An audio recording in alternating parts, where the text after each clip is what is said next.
প্ৰিয়তম নাই হৰি ভগত পৰে পৰে নয় ভক্ত যিজনে নিন্দয় হৰি কেকে নিন্দা কৰে।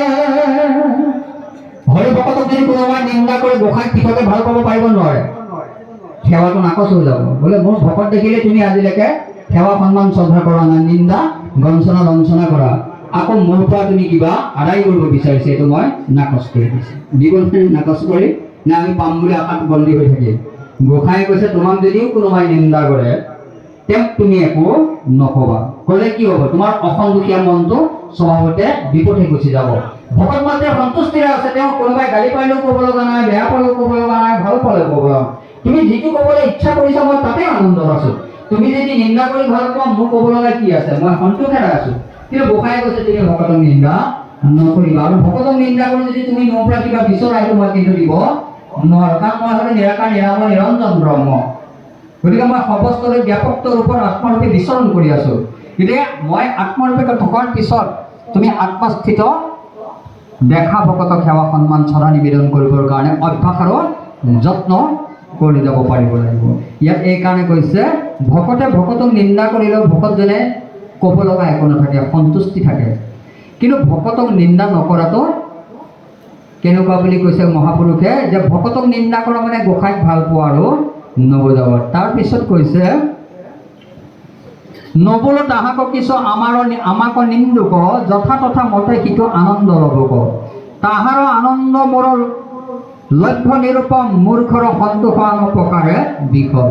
মূৰ্খসকলে যিটো কৰি আনন্দ পায় সেইটো কিন্তু বিষমতা। তাক দেখিও যিজনে সন্তোষেৰে জীৱন অতিবাহিত কৰিছে তাক আৰু ক'ব লগা নাই, কিমান আনন্দৰে জীৱন অতিবাহিত কৰিছে ভকতজনে। তাৰপিছতে এতেকে আমাৰো তাক প্ৰতি নাহি ক্ৰোধ, মহন্ত সকলে মাত্ৰ নহুক বিৰোধ। যে আনে আপোনাক অপকাৰ কৰিবলৈ বিচৰাৰ পিছতো আপুনি কিন্তু মানে আক্ৰমণ যিটো ভাৱনা এইটো কিন্তু মনত পুহি থাকিব নালাগিব। মহন্তৰ এই ভাৱনাটো নাই বুলি কৈছে। মহন্তৰ ভাৱনাটো সদায় সৎ ভাৱনা। আনে আপোনাক আক্ৰমণ কৰিছে, ঈৰ্ষা কৰিছে, দ্বেষ কৰিছে, হিংসা কৰিছে, এইটো ক'ব লগা নাই। এইকাৰণে ইয়াত কৈছে সন্তুষ্টিৰে জীৱন প্ৰৱৰ্তন কৰি যাবা, আনৰ বিৰোধ আৰু বিৰুদ্ধাচৰণ কিন্তু তুমি কোনোদিন নকৰিবা। কেলৈ? তুমি যদি মোক ভাল পোৱা, ভগৱন্তক ভক্তি কৰা, তেতিয়াহ'লে তুমি সুকীয়াকৈ তোমাৰ স্বতন্ত্ৰ মত পোষণ কৰি আনক একো কোৱাৰ প্ৰয়োজনীয়তা নাই। এতিয়া অধ্যায় পঢ়িলে, এতিয়া আৰম্ভ হ'ব চতুৰ্থ স্কন্ধ।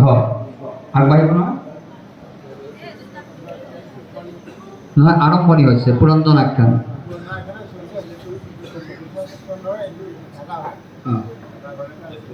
সেইকাৰণে সুধিছোঁ, এইটো হ'ল পুৰঞ্জন আখ্যানৰ চতুৰ্থ স্কন্ধ। যাবনে? কৃষ্ণ শ্ৰীকৃষ্ণই নমঃ।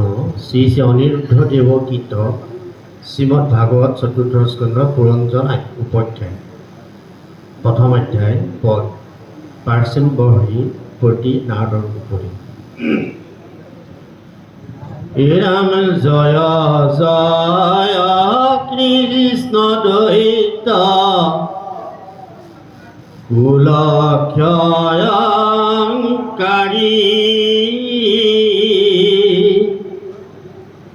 তাৰিলা জীৱত যত অৰিষ্ট নিবাৰী,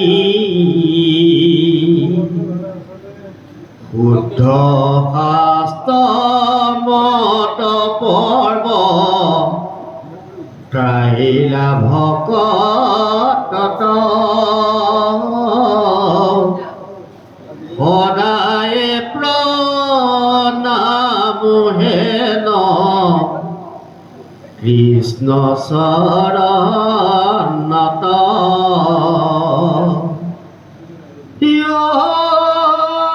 শুদ্ধ শাস্ত্ৰ জানি শুদ্ধ ভূয়া জীৱ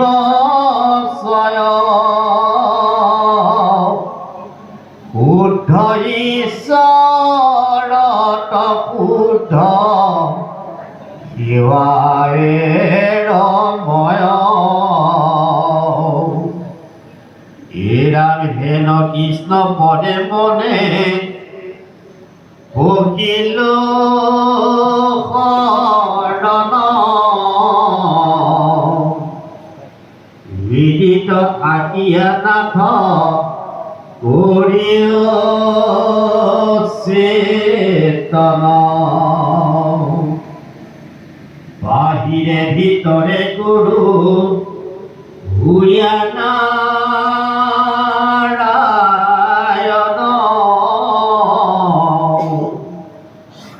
এৰাম কৰায়ো আমাৰ ওচৰ মন পৱন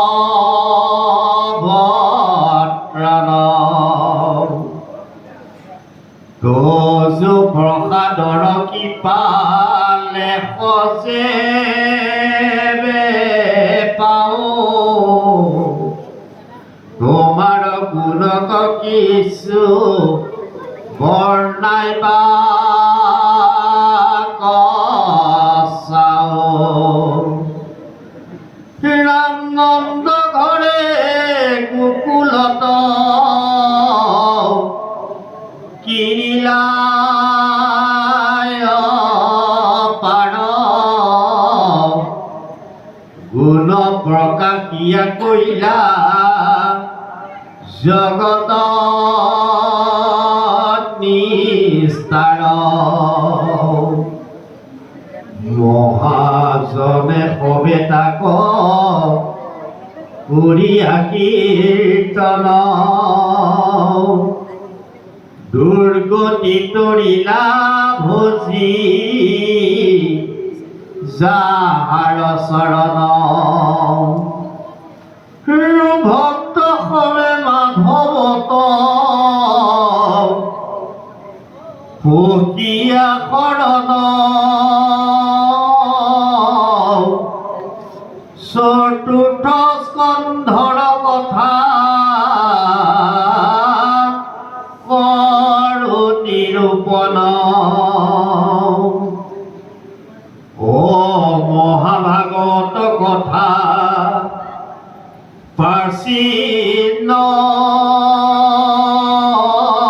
বৰ্ধিত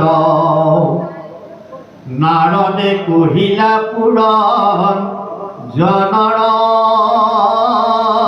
চৰিত্ৰ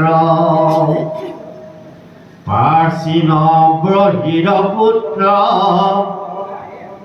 পৰ্চিত গণে মহে সতয় উপদেশ পায়াৰ মনে ৰাম সাগৰ জলত পতি অযুত বৎসৰ তপস্যা কৰিয়া আৰা ভক্ত ধৰ